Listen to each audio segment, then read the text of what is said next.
If your child has an ADHD diagnosis, but sometimes you're wondering, is this something else going on as well? This video is for you. Let's say you've gotten the ADHD diagnosis, you've learned about executive functioning, you've built routines, you've tried the strategies, and some things have improved. But there are still moments that aren't making sense to you. Maybe a meltdown that feels bigger than the situation, or maybe some social struggles that don't seem to improve with coaching or reminders. Maybe your child has a reaction to change that feels less like frustration and more like panic. And maybe in those moments you've found yourself wondering, is this just ADHD? If that's been a subconscious thought for you and you haven't known quite what to do with it, or if you're just interested in knowing some basic differences between ADHD and autism or what they look like when they appear together, this video is for you.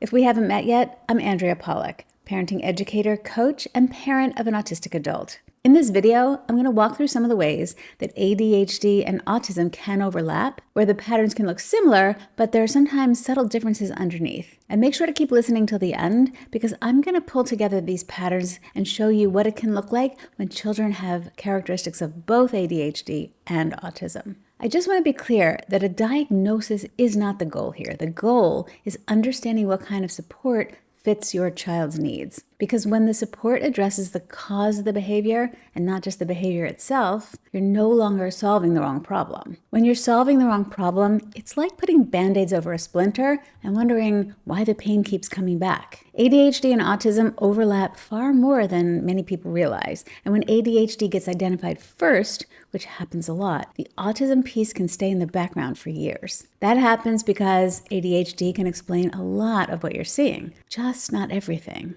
Researchers sometimes call this diagnostic overshadowing, which means one diagnosis becomes the lens for everything you see, and in the process, another part of the picture becomes harder to recognize. Some studies have found that when a child already has an ADHD diagnosis, autism identification can happen years later. And again, what's lost in the delay isn't about a label, it's about the support that fully fits the child's experience. So let's take a look at what this looks like in everyday life. Sometimes two children can appear to be struggling with the exact same thing from the outside, but what's happening underneath it is very different. And when the underlying challenge is different, the support needs to be different too.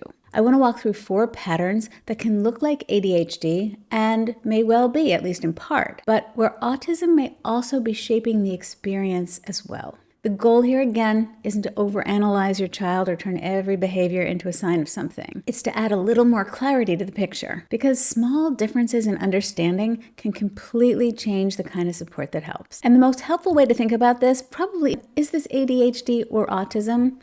Does this change how I would respond to my child? All right, let's jump into the patterns. First, transitions. Those can be hard for both children with ADHD and autism. And from the outside, those struggles can look almost identical. The child gets upset when it's time to leave a preferred activity. They argue, they melt down, they resist, they become dysregulated. In the moment, it can be very difficult to tell what part of that reaction is frustration and what part is overwhelm. What part might be impulsivity and what part might be connected to a need for predictability or simple rigidity. Especially because many children have both ADHD and autism traits together. So it can be all of these things. As parents, you're not standing there thinking, yes, this appears to be a predictability-based nervous system activation.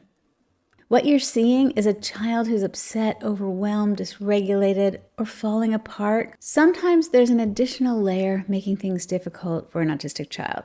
Let's say the teacher they expected isn't here today, or dad said 5 minutes and now it's 10. Or the restaurant stopped serving the food they always order. A child with ADHD may absolutely feel frustrated, disappointed, or dysregulated in those moments too. But for the autistic child, the distress may be tied not just to the interruption itself, but to the sudden loss of predictability, sameness, and certainty about what was supposed to happen. And what looks from the outside like an overreaction can feel from the inside like the ground suddenly shifting underneath them. The plan was supposed to be one thing, and now it's different. That gap between expected and actual can land like an alarm going off in the nervous system. And if your child has ADHD and then has a nervous system collapse that triggers that feeling inside of you of, is there something more going on here? You may be looking at ADHD and autism. Let's take a look at pattern 2, social struggles. So those can overlap between ADHD and autism. A child with ADHD may interrupt constantly, blurt things out, miss social timing, or struggle to slow themselves down enough to read the room. And that can absolutely explain a lot of social struggles. But sometimes for autistic kids, there is an additional layer of the social difficulty. Not just I acted before I thought,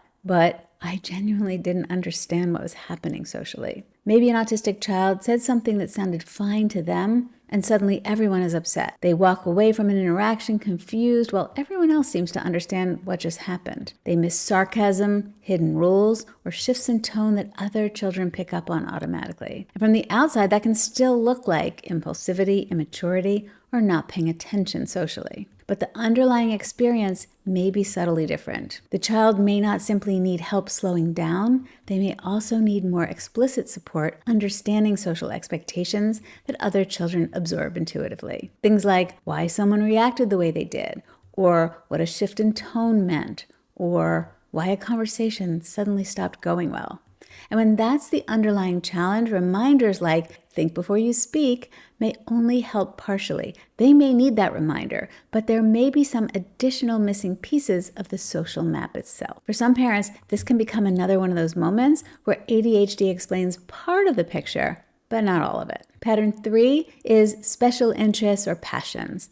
The overlap again can show up around these kinds of interests. The child with ADHD may become intensely focused on something exciting or stimulating. They can dive in deeply, lose track of time, and become completely absorbed. And that experience can be incredibly powerful for them. But sometimes there's a slightly different element for the autistic child. Over time, parents may notice subtle differences in how these interests function. With ADHD, interests are driven more by novelty, excitement, stimulation, and a quest for dopamine. A child may become passionately interested in something for a few weeks or months, and then suddenly move on to a new interest that feels more exciting. For the autistic child, the interests tend to be more stable over time. The same topic may stay deeply important for years. The interest may become part of the child's routines, conversations, comfort, calming, and sense of familiarity. And for some parents, this becomes another one of those moments where ADHD may explain part of the picture, but not all of it. Because what initially looked like hyper-focused associated with ADHD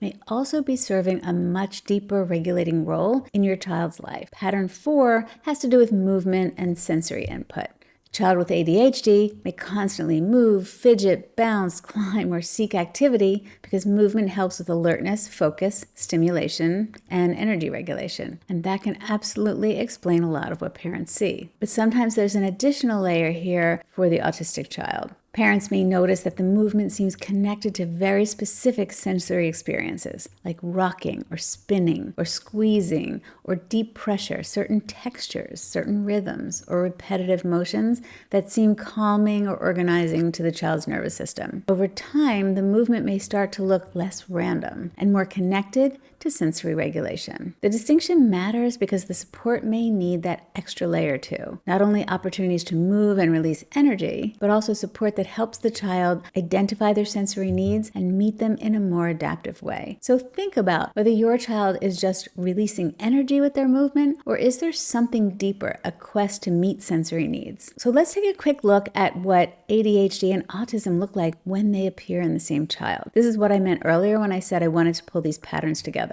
Because when children have characteristics of both ADHD and autism, the picture often doesn't look clear or clean or obvious. It can look contradictory. You may see a child who craves novelty and stimulation, but also becomes deeply distressed by unpredictability. A child who jumps intensely from one interest to another, while also relying heavily on certain routines, familiar topics, repetitive comforts, or patterns. Maybe your child is desperate to have social connection, but also becomes exhausted, confused, or overwhelmed by those social interactions. And this is part of why some parents are left with that quiet feeling of, is there something more going on here than just ADHD? Because the ADHD traits, again, explain part of what they're seeing. But the autistic characteristics are also shaping the child's nervous system experience. And when those characteristics exist together, the child's needs can sometimes look conflicting from the outside. Your child may crave stimulation and predictability, novelty and sameness, connection and recovery time, which is also why support sometimes has to become more individualized and layered. Not replacing the ADHD support, because that's necessary too, but adding support for the autistic characteristics that may also be present.